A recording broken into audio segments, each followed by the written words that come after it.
ഏറ്റവും ചർച്ചയായത് സന്ദീപ് വാര്യരായിരുന്നല്ലോ.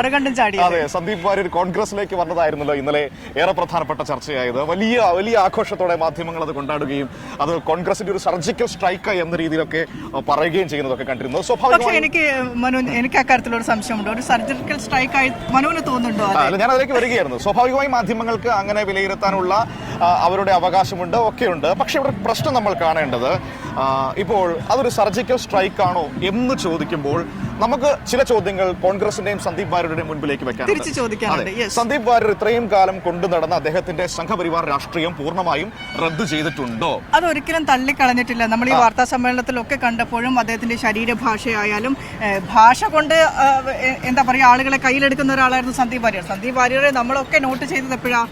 മാധ്യമങ്ങളിൽ ബി.ജെ.പിക്ക് വേണ്ടി സ്പോക്സ് പേഴ്സണായി വന്ന് ബി.ജെ.പിക്ക് വേണ്ടി ബി.ജെ.പിയുടെ രാഷ്ട്രീയം സംസാരിക്കുന്ന ആളെന്ന നിലയിലാണ് സന്ദീപ് വാര്യർ നമ്മൾ അടുത്തറിഞ്ഞത്. അത്തരത്തിൽ മലയാള ഭാഷ കൊണ്ട് അമ്മാനമാടുന്ന, ബി.ജെ.പിക്ക് വേണ്ടി മലയാള ഭാഷ കൊണ്ട് അമ്മാനമാടി പ്രേക്ഷകരെ അല്ലെങ്കിൽ ആളുകളെ കയ്യിലെടുത്ത സന്ദീപ് വാര്യർ ഒരിക്കൽ പോലും തൻ്റെ വാർത്താ സമ്മേളനത്തിലോ അല്ലെങ്കിൽ ഇന്നലെ കോൺഗ്രസുമായിട്ടുള്ള കൂടിക്കാഴ്ച വേദിയിൽ പോലോ താൻ ഇതുവരെയും വിശ്വസിച്ചിരുന്ന പ്രസ്ഥാനത്തെ, അതല്ലെങ്കിൽ താൻ ഇത്രയും അടിയുറച്ചു വിശ്വസിച്ചിരുന്ന ഹിന്ദുത്വത്തെ, RSS അജണ്ടയെ, സംഘപരിവാർ കുടുംബത്തെ ഒരിക്കൽ പോലും തള്ളിക്കളയാൻ അദ്ദേഹം തയ്യാറായിട്ടില്ല. അതാണ് അതിന്റെ ഏറ്റവും പ്രധാനപ്പെട്ട പോയിന്റ്. ആ സംഘപരിവാർ വിശ്വാസത്തെ തള്ളി പറഞ്ഞിട്ടില്ല. മറ്റൊന്ന് RSS നേതാക്കളുമായുള്ള ബന്ധം പോലും ഒരു വാർത്താ സമ്മേളനം ശ്രദ്ധിച്ചിരുന്നില്ലേ? ഒരിടയ്ക്ക് സന്ദീപിന്റെ കയ്യിൽ നിന്ന് കാര്യങ്ങൾ കൈവിട്ടു പോകുന്നു. ഇതല്ല കോൺഗ്രസിന്റെ ഭാഷ എന്ന VD സതീശന് വരെ ഓർമ്മിക്കേണ്ടി വന്നു. കൈക്ക് തട്ടിക്കൊടുത്ത്. അല്ലേ, അത് ഞാൻ അതിലേക്ക് വരികയായിരുന്നു. അപ്പോൾ അങ്ങനെ ഒരു പ്രശ്നമുണ്ട്. RSS നേതൃത്വത്തെ തള്ളി പറഞ്ഞിട്ടില്ല. മറ്റൊരു പ്രധാനപ്പെട്ട കാര്യങ്ങൾ, ഇപ്പോൾ നമുക്കറിയാം സന്ദീപ് വാര്യർ, ഇപ്പോൾ നേരത്തെ പറഞ്ഞല്ലോ സന്ദീപ് വാര്യരുമായി ബന്ധപ്പെട്ട നിലപാടുകൾ. ഇപ്പോൾ കാശ്മീർ സമരത്തിന്റെ സമയത്ത് ഈ സമരം ചെയ്യുന്ന മുസ്ലിങ്ങളുടെ കഴുത്തിൽ ടയർ കെട്ടിയിട്ട് കത്തിക്കണം എന്നതടക്കമുള്ള തീവ്രമായ നിലപാട് പറഞ്ഞയാളാണ് സന്ദീപ് വാര്യർ.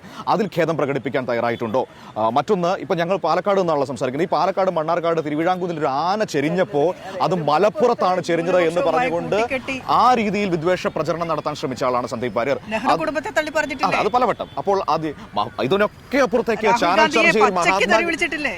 ചർച്ചയിൽ മഹാത്മാഗാന്ധിയെ ഞങ്ങൾ ചെറുതായിട്ടൊന്ന് വെടിവെച്ചു കൊന്നതാണല്ലോ എന്ന രീതിയിൽ സംസാരിച്ച വ്യക്തി കൂടിയാണ്. അതിനെ തള്ളി പറഞ്ഞിട്ടുണ്ടോ സന്ദീപ് വാര്യർ എന്നതടക്കമുള്ള വിഷയങ്ങൾ നമ്മുടെ മുൻപിലുണ്ട്. അപ്പോൾ കോൺഗ്രസ് അതിനെ എങ്ങനെ അഡ്രസ്സ് ചെയ്യും എന്നതൊരു പ്രധാനപ്പെട്ട കാര്യം തന്നെയാണ്. ഇവിടെ സന്ദീപ് വാര്യർ ബി ജെ പിയിലേക്ക് വന്നത്, ബി.ജെ.പിയിൽ നിന്ന് പുറത്തു വന്നത് എന്തിനാണ്?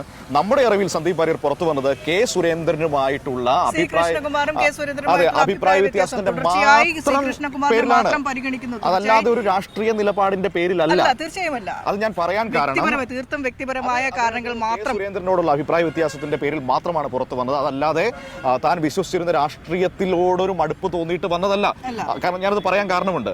ഇപ്പോൾ സന്ദീപ് വാര്യർ ഇത്തരത്തിൽ ആ ഒരു നിലപാട് സ്വീകരിക്കുന്ന സമയത്ത് സന്ദീപ് വാര്യർ CPM-ലേക്ക് വരുന്നു എന്നതടക്കമുള്ള ചർച്ചകൾ മാധ്യമങ്ങളിൽ വരുന്നത് നമ്മൾ കണ്ടതല്ലേ. പക്ഷെ ഞാൻ വിശ്വസിക്കുന്നത് സന്ദീപ് വാര്യർക്ക് CPM-മായി ചേരാൻ കഴിയില്ല. കാരണം എന്തെന്ന് വെച്ച് കഴിഞ്ഞാൽ CPM-ലേക്ക് ഇന്നലെ ഗോവിന്ദമാഷും അത് വളരെ വ്യക്തമായി ഗോവിന്ദമാഷ് പറഞ്ഞിട്ടുണ്ട്. ഈ പക്ഷത്തേക്ക്, ഇടതുപക്ഷത്തേക്ക് ഒരാൾ വരുന്നത് അയാളുടെ നയങ്ങൾ തിരുത്തിയാകണം, അതല്ലാതെ തെറ്റുകൾ തിരുത്തിയാകണം.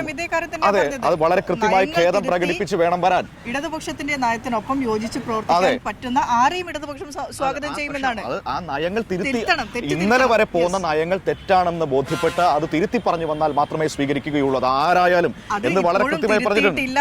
അതാണ് നമ്മൾ പറഞ്ഞു വന്നത്. ഇല്ല, തള്ളി പറഞ്ഞിട്ടില്ല എന്ന് മാത്രമല്ല, ഞാനത് പറയാൻ കാരണം ഈ വിഷയം നമ്മൾ ചർച്ച ചെയ്തപ്പോൾ മറുവശത്ത് ഡോക്ടർ സരിൻ ഈ രീതിയിൽ സരിൻ കോൺഗ്രസിൽ നിന്ന് CPM-ലേക്ക് വന്നപ്പോൾ നിങ്ങൾക്ക് ആർക്കും ഈ പ്രശ്നം ഉണ്ടായിരുന്നില്ലല്ലോ എന്ന ചില ചോദ്യങ്ങൾ വരികയുണ്ടായി. ഇവിടെ സരിൻ വന്നത് എങ്ങനെയാണ്? സരിൻ വന്നത് അയാൾ കൃത്യമായി പറയുന്നുണ്ടായിരുന്നു കോൺഗ്രസിന്റെ സംഘപരിവാർ രാഷ്ട്രീയത്തിൽ, സംഘപരിവാർ ബന്ധത്തിൽ മടുത്തിട്ടാണ്, അതിനോടും മനം മടുത്തിട്ടാണ് ഞാൻ ആ പ്രസ്ഥാനം വിട്ട്, അതെ, ഹിന്ദുത്വ സമീപനത്തിൽ മടുത്തിട്ടാണ് ഞാൻ കോൺഗ്രസിൽ നിന്ന് പുറത്തേക്ക് വന്നത് എന്ന് പറയുന്നുണ്ടായിരുന്നു. അപ്പോൾ അതൊരു രാഷ്ട്രീയ നിലപാടാണ്, അത് വ്യക്തിപരമായ നിലപാടല്ല. അവിടെയാണ് ഡോക്ടർ സരിനും ഒപ്പം തന്നെ സന്ദീപ് വാര്യരും വന്ന വരവ് വ്യത്യസ്തമാകുന്നത്. അത് മാത്രമല്ല, നമ്മുടെ നാട്ടിലെ മതേതര ജനാധിപത്യ വിശ്വാസികൾക്ക് സരിന്റെ കോൺഗ്രസിൽ നിന്ന് പുറത്തേക്കുള്ള വരവിനെ കുറച്ചുകൂടി എളുപ്പത്തിൽ മനസ്സിലാക്കിയെടുക്കാൻ പറ്റും. കാരണം വേറൊന്നുമല്ല, ഇപ്പോൾ സരിൻ കോൺഗ്രസിൽ നിൽക്കുന്ന സമയത്ത് നമ്മൾക്ക് ഒരുപാട് രാഷ്ട്രീയപരമായി വിമർശിക്കുകയും വിയോജിക്കുകയും ചെയ്തിട്ടുണ്ട്. പക്ഷെ അപ്പോഴും വളരെ പ്രധാനപ്പെട്ട ഒരു കാര്യമുണ്ടായിരുന്നു. ആ സമയത്തും സരിന്റെ വീടിന് മുമ്പിൽ സരിൻ കൃത്യമായി എഴുതി വെച്ചിട്ടുണ്ടായിരുന്നു നോ NRC, അതായത് ഭരണഘടന അനുസരിച്ച് മാത്രം ജീവിക്കും എന്നതടക്കമുള്ള ഒരു കൃത്യമായ രാഷ്ട്രീയ നിലപാട് സരിൻ ആ സമയത്തും പ്രകടിപ്പിച്ചിരുന്നു. നമ്മളൊക്കെ രാഷ്ട്രീയപരമായി വിമർശിക്കുന്ന സമയത്ത് പോലും. അപ്പോൾ കോൺഗ്രസിന്റെ ആ നിലപാടുകളോട് കോൺഗ്രസ് ചേരുന്നില്ല എന്ന് എന്ന് കണ്ടപ്പോഴാണ് സരിൻ പുറത്തേക്ക് വന്നത്. ഇപ്പോൾ അതാണ് അതിന്റെ ഒരു രാഷ്ട്രീയ സാഹചര്യം നമ്മുടെ മുൻപിൽ നിൽക്കുന്നത്. അത് വളരെ വിശദമായിട്ടൊന്ന് പറയണമെന്ന് തോന്നി. അതുകൊണ്ടാണ് പാലക്കാട് നിന്ന് ഈ രാഷ്ട്രീയം പറയാതെ പോകാൻ കഴിയില്ല.